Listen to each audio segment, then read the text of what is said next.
How did you get it? I'm John's therapist. And he couldn't pay his bills, so he gave you the bike? He said, oh yeah, then I have this old 1977 Triumph. And I'm like, my heart's like, I had said if I ever got a bike, I want a Triumph, and it's got to be an old classic.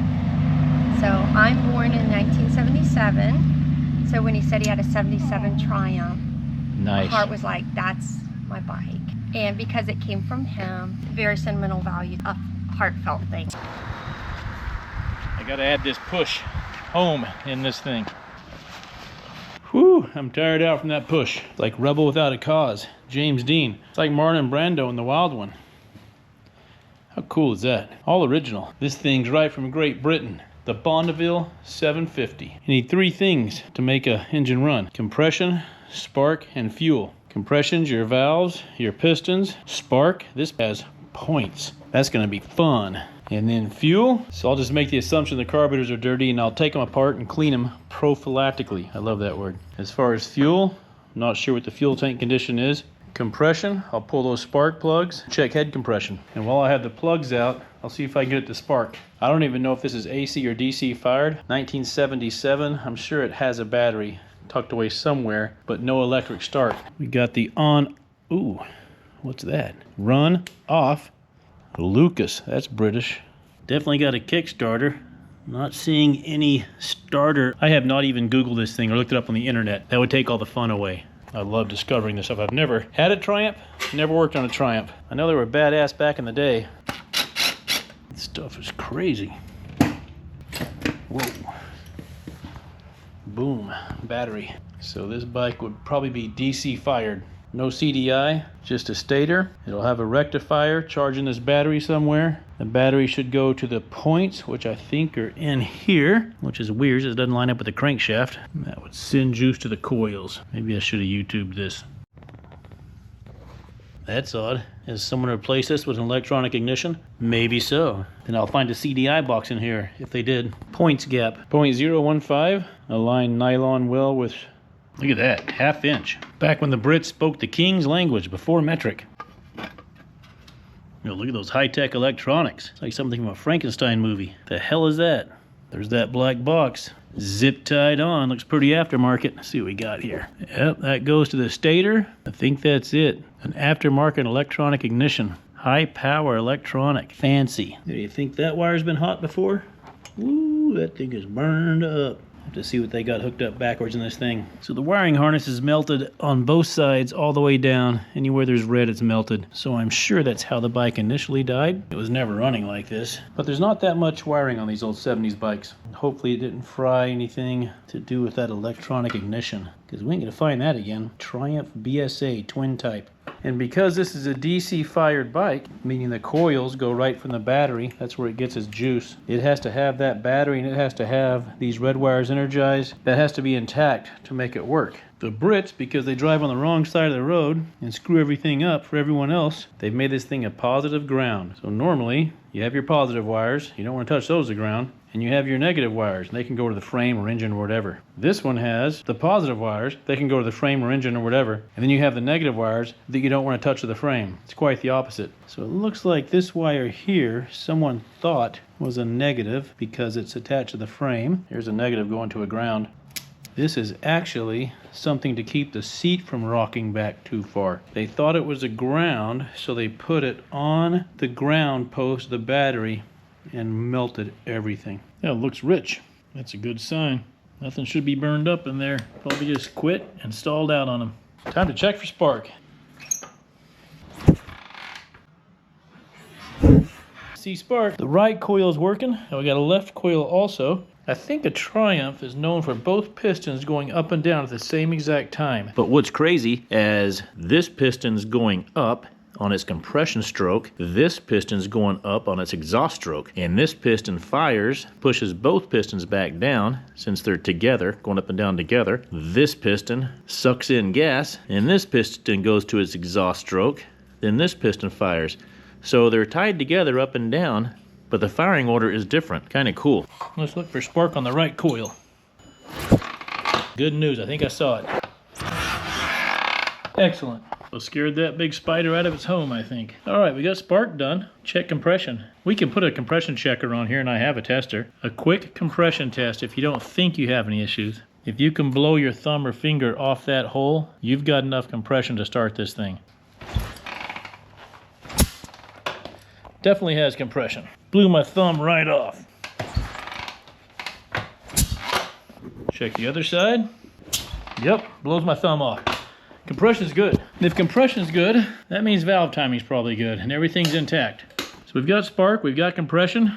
All we need is fuel, and this baby's gonna start. Is that a primer? How cool. Bloody hell, you cheeky wanker. That carb was tough to get off. Carb reveal, so cool.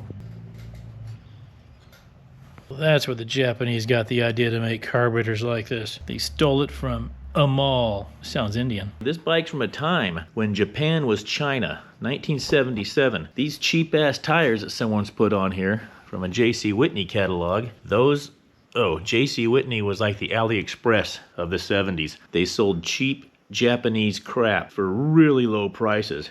Out of a book you'd get in the mail. You would mail order it. It would take you like 2 months to get it. So these tires, they're made in Japan, and they're super cheap.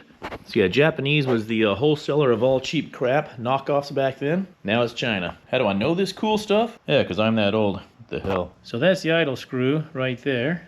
That one you can see sticking up. This other one is the air-fuel mixture screw. Gonna pull it out and clean it. It was turned out 1 1/4. Another big reveal. Main jet. Gasket stayed intact. That's good. You think that main jet's clogged? What do you think?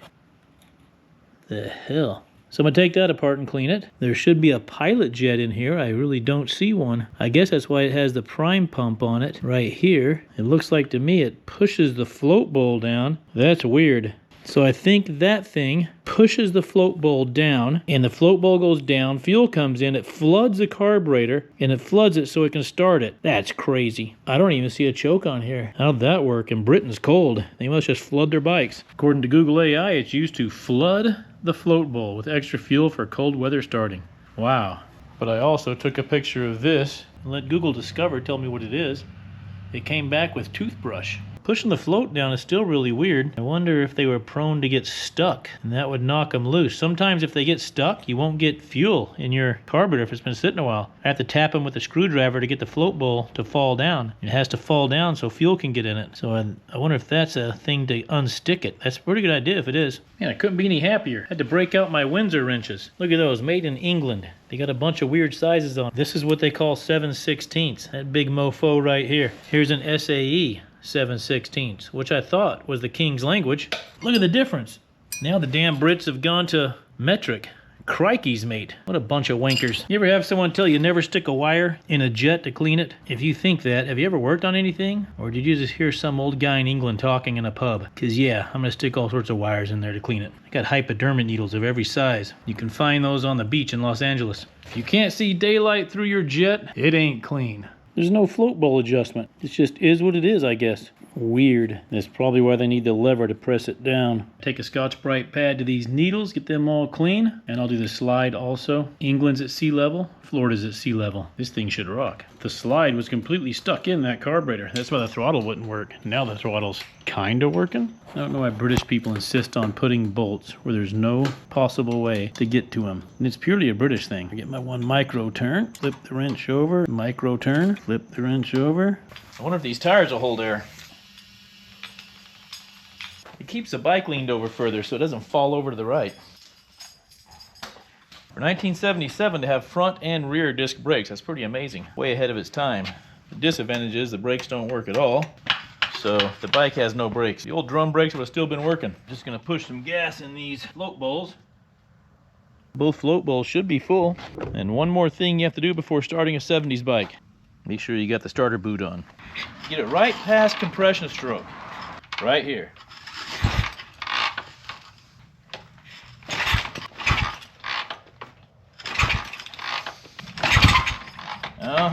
That's what I'm talking about. That's why Hardy riders are so fat. Makes them, woo! Helps them kickstart these things. That's the running bike right there, guys. Kickstarting a bike's like shooting a rifle. Never waste a shot. Never waste a kick. Always make it a good one.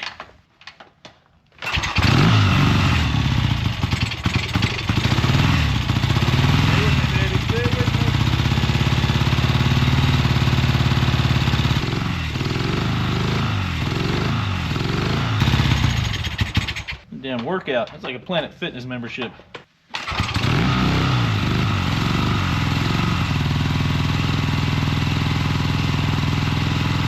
If I can get it to idle, then we're going to adjust the air fuel mixture screws. Fine tune the idle. We'll be looking for the highest RPM achieved. But you got 2 carburetors. It gets a little trickier. Don't forget to check your oil. Yeah, it's right here in the frame. Harley does the same thing with some of them have oil tanks. Japanese bikes put the oil in the engine. Well, some Japanese bikes had the frame oil tank where you put the oil in up here on the gooseneck. They usually indicate low if they haven't been ran on these tank oil systems, and you got to start them up before you check it and add oil. And just to prove I'm not making this up, 9/16 doesn't fit it. 15 millimeter does not fit it, but look what fits it. The 5/16 Cornelius Winter Spoon wrench.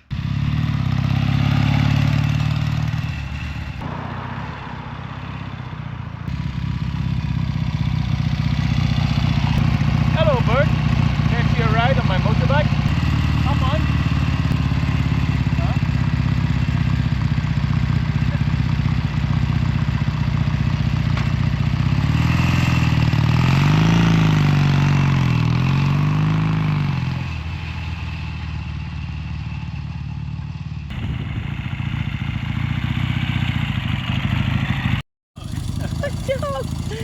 Look at this, holy moly. Thank you, Tad. Oh my. Your kids will definitely want to see a burnout. Oh my God.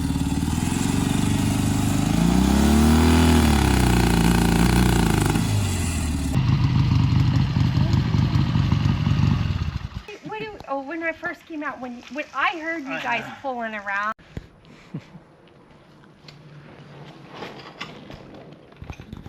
What is this?